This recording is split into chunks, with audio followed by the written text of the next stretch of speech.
جب سب لوگ جمع ہو گئے تو قیصر روم نے حاضرین کو مخاطب کرتے ہوئے کہا، عیسائی اپنی تعداد میں اربوں سے کہیں زیادہ ہے، ان کے ہتھیار پرانے اور جنگی وسائل بھی بہت سے کہیں کم ہیں، دیگر سازوسامان میں بھی تم لوگ مسلمانوں پر فوقیت رکھتے ہو، مگر جب میدان جنگ میں ان کے مقام صف ارا ہوتے تو شکست کھا جاتے، آخر اس کی وجہ کیا ہے؟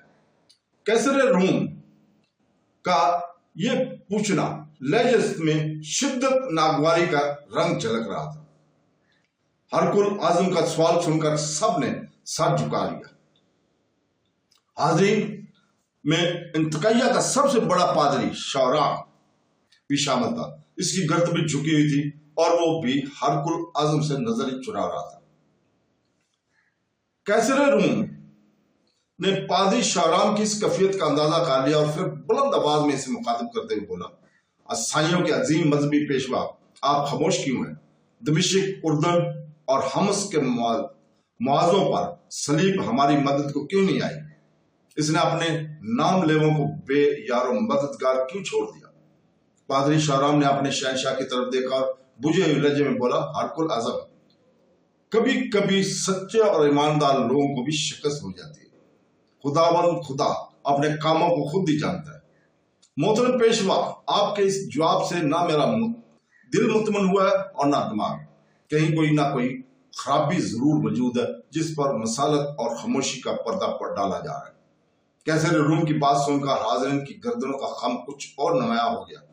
کچھ دیر تک دربار کی فضا پر گہرا سناٹی تارا ہوا، پھر ایک شخص اپنی نشست پر کھڑا ہوا۔ یہ انتقیہ کا ایک معزز اور نیک نام عیسائی ایمن تھا۔ اس نے باوقار لہجے میں قیصر روم کو مخاطب کرتے ہوئے کہا، آپ نے سچ فرمایا کہ ہم میں کہیں نہ کہیں کوئی خرابی موجود ہے جس کی وجہ سے یہ ذلت اور شخص ہمارے مقدر بنی ہوئی ہے۔ آج میں اس خرابی کی اس مجلس کے خاص میں سننا پسند کروں گا۔ قیصر روم کے لہجے سے بدستور تلخی جھلک رہی تھی۔ ہرقل اعظم اس بات کا یقین دلائے کہ مجھے سچ بولنے کی سزا نہیں دی جائے گی۔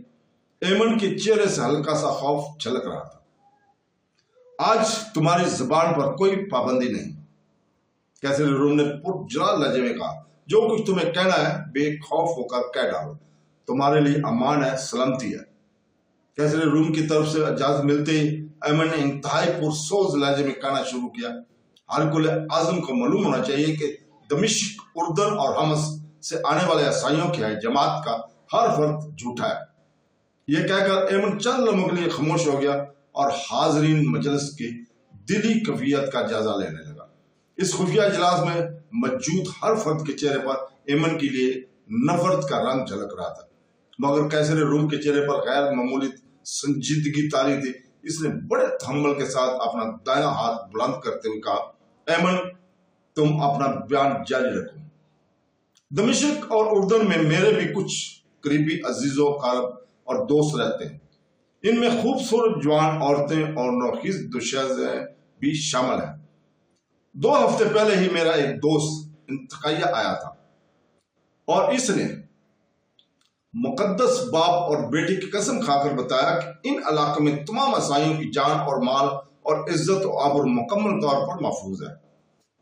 ایک بار پھر حاضرین مجلس کے چہروں کی رنگ بگڑ گئے اور ایمن کی زبان سے مسلمانوں کی وحشت اور درندگی کی فرضی افسانے سننا چاہتے تھے، مگر جب ایمن نے اپنے ایک دوست کے حوالے سے مقدس باپ اور بیٹے کو درمیان میں لا کر مسلمانوں کی بے مثال رواداری اور کیمرانہ عمل کا ذکر کیا تو ان کے سینوں میں نفرت اور عصبیت کی جاگ کے شعلے بھڑکنے لگے۔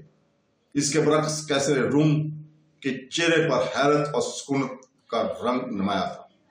ایمن نے مختصر سے سکوت کے بعد دوبارہ سلسلہ کلام جوڑتے ہوئے کہا کہ ہرقل اعظم، میں نہایت اذیت و کرب اور مزاحمت کے ساتھ اس حقیقت کا اکشاف کر رہا ہوں کہ ہم میں سے اکثر لوگ شراب پیتے ہیں، دن رات بدکاریوں میں مبتلا رہتے ہیں اور وعدہ کر کے بڑی بے حیائی سے اسے توڑ دیتے ہیں، ضعیفوں کو ستاتے ہیں اور کمزوری پر ظلم ڈالتے ہیں۔ اس کے برعکس مسلمانوں کو یہ حال ہے کہ جب کسی سے عہد کر لیتے تو اسے نبھانے کے لیے اپنی جان تک دے دیتے۔ ان کا اخلاق ہم سے کہیں زیادہ ہے اور ان کا سلوک ہم سے کہیں زیادہ بہتر ہے۔ وہ رات کو عبادت کرتے ہیں اور دن میں روزہ رکھتے ہیں وہ کسی پر ظلم نہیں ڈالتے بلکہ اپنے بدترین دشمنوں کو بھی معاف کر دیتے ہیں۔ ان کے یہاں رنگ و نسل اور قبیلہ خاندانی کی کوئی تفریق نہیں، وہ سب آپس میں برابر ہیں۔ اس لیے مسلمانوں کے ہر کام میں جوش اور استقلال ہوتا ہے۔